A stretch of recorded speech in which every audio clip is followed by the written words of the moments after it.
Bonjour à tous et à toutes, nous nous retrouvons aujourd'hui pour parler d'une sortie de cette semaine, Le Royaume des Abysses. C'est donc un film d'animation réalisé et scénarisé par Tian Xiaopeng, avec une musique de Peng Do et les voix de Suxin et Wang Tingwen, je m'excuse pour la prononciation. Ça nous raconte l'histoire de Sheng Xiu, qui est une jeune fille d'une dizaine d'années dont les parents ont divorcé et qui vit avec son père, sa belle-mère et son nouveau petit frère, et qui est un peu négligée par eux,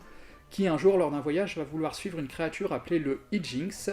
que sa mère lui décrivait dans ses récits comme une créature marine capable de réaliser les rêves, et elle va le suivre dans le royaume des abysses et atteindre un restaurant pour poissons humanoïdes qui est dirigé par Nané, un cuisinier très excentrique et assez désagréable, très préoccupé par l'argent, qui va se rendre compte que s'il met un peu d'Ijinx dans sa soupe, ça rend tout le monde follement heureux, c'est de la drogue, en fait, littéralement. Et donc il va vouloir exploiter Ijinx et garder la petite fille auprès de lui. Et il va se rendre compte que quand la petite fille est triste, elle attire le fantôme rouge qui détruit tout sur son passage, donc il va charger toute son équipe de garder Sheng Xiu heureuse à tout prix. Pour mon avis rapide, avant d'entrer plus dans le détail, j'ai globalement vraiment bien aimé le film, je trouve qu'il a des longueurs pendant toute sa première heure, voire sa première heure et demie, ce qui fait un bon moment, mais il y a plein de bons trucs tout de même dans cette partie, et il se termine surtout très bien. J'en parlerai quand j'entrerai dans les spoilers. Au départ, il décrit très bien l'isolement de son héroïne. Déjà, il débute sur une scène sous la neige où on voit le départ de la mère, et alors qu'il s'agit que d'un divorce, on a vraiment l'impression qu'aux yeux de la petite fille, la mère est en train de mourir. Donc ça montre bien, je pense, la terreur que peut ressentir un enfant face à un de ses parents qui part, et qu'il abandonne plus ou moins, parce que par la suite, les interactions avec la mère ne se feront que par message, et les messages de la mère sont très lapidaires. À côté de ça, dans sa relation avec la famille recomposée, il y a un choix assez original qui s'éloigne des clichés, parce que la personne qui va être la plus distante avec Sheng Xiu, c'est son père, donc le seul avec qui elle entretient un lien biologique en réalité, qui va totalement la négliger, oublier son existence, ou alors quand il se rappelle d'elle, c'est juste pour l'engueuler. À côté de ça, le petit frère semble beaucoup aimer sa sœur, alors il est tout petit, il a à peine un an, donc sa voix compte pas énormément au chapitre, et la belle-mère essaie à plusieurs reprises de faire un pas vers la gamine et de la défendre, avec plus ou moins de succès, parce que le jour où commence l'intrigue, c'est le jour de son anniversaire et tout le monde l'oublie, donc bon, elle est quand même pas follement heureuse, la petite. La BO, c'est aussi une complète réussite. C'est une BO de film pour enfants, donc qui va en faire des caisses, que ce soit dans l'épique ou dans l'émotion, mais je la trouve vraiment superbe, elle est souvent très mise en avant, elle développe pas mal d'ambiance, et je suis vraiment déçu qu'elle soit pas disponible, ou du moins pas pour le moment, en album à écouter isolément, parce que je pense que c'est un travail qui mérite d'être plus creusé, j'aimerais vraiment la réécouter. Visuellement, c'est super intéressant, le milieu marin est retranscrit avec beaucoup de couleurs et de lumière, mais aussi avec un travail sur les textures où certains êtres ou certaines plantes donnent l'impression d'être liquides, un peu comme si on versait des gouttes de peinture dans un verre d'eau. Il y a un effet de dilution et de volute que je trouve vraiment magnifique, qui est développé sur les algues dans le décor, donc c'est quasi omniprésent, il y a toujours un petit élément qui semble liquide à l'image. Il y a des créatures chez qui c'est plus développé encore, notamment l'Ijinx et le fantôme rouge, en fait, ils ont quasiment pas d'existence corporelle solide, c'est à peu près juste des liquides qui peuvent prendre n'importe quelle forme et qui sont perpétuellement en train d'onduler, de faire des vagues. C'est aussi utilisé dans les mouvements brusques, on a l'impression que les personnages se décomposent, perdent de leur matérialité,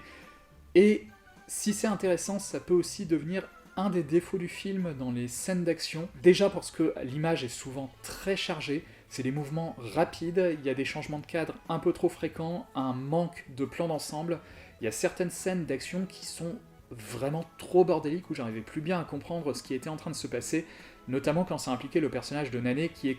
complètement un agent de disruption dans le scénario et à l'image, donc dès qu'il est là, dès qu'il bouge, t'es un peu surchargé d'informations, c'est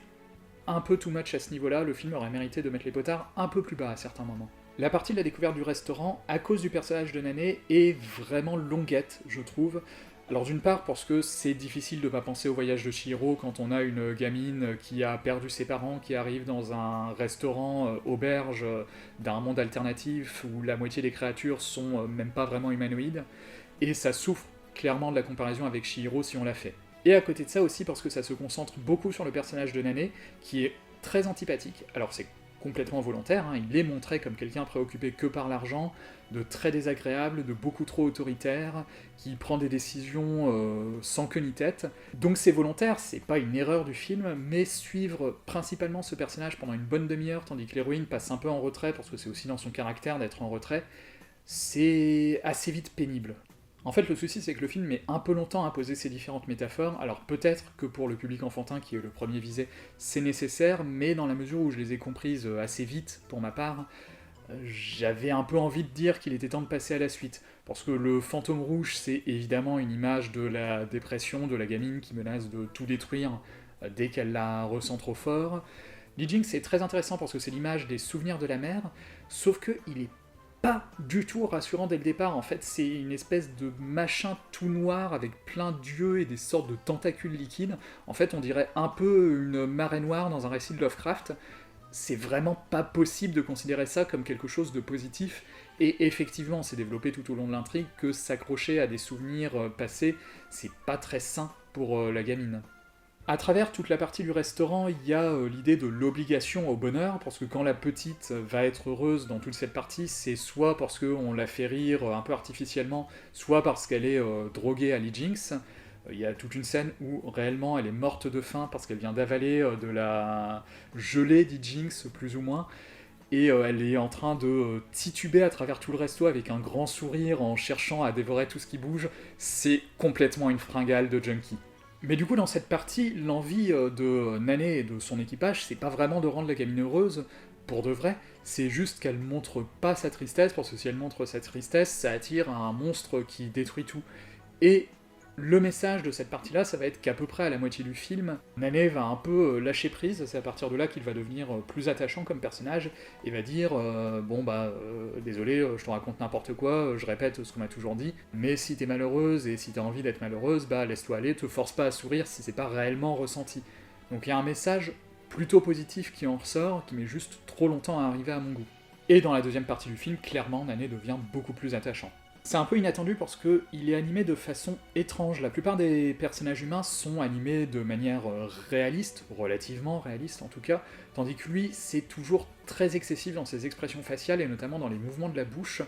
ce qui peut être un peu apeurant, ça le place dans une sorte de vallée dérangeante perpétuelle, qui participe au fait qu'on le voit pas du tout comme un personnage bénéfique dans toute la première moitié, et malgré le fait que ces expressions du visage excessives restent dans la deuxième partie, ça va venir à moins nous déranger. Donc à ce niveau-là, le film est plutôt une réussite quand même. Nous allons entrer dans la partie spoiler, où je vais venir sur le message final du film, et sur pourquoi je pense qu'il n'est pas adapté aux enfants trop jeunes ou trop impressionnables, mais si vous ne voulez rien en savoir, arrêtez-vous là, et je vous dis à bientôt dans ce cas-là. Donc le film, c'est pas totalement inattendu, mais c'est un rêve de la petite fille qui est composé en fait de souvenirs vagues de ce qu'elle a vu pendant les 10 premières minutes. Tout le restaurant, elle le sort d'un livre pour enfants qui l'avait intéressé sur un étal de vendeur. Il y a plusieurs personnages qui sont des projections de gens qu'elle connaît dans la vie réelle. Ce qui est un peu plus inattendu, c'est la réalité de ce qui se passait pendant ce temps, parce que la petite fille se penchait sur les bastingages, elle est tombée à l'eau, il y a un mec qui a sauté pour tenter de la sauver, donc c'est lui qu'elle projette dans le personnage de Nané, et les deux sont restés accrochés à une bouée pendant plusieurs jours parce qu'on ne les retrouvait pas, et le mec meurt littéralement en essayant de faire en sorte que la petite fille ne lâche pas prise. Donc en fait, c'est l'histoire d'une petite fille à la dérive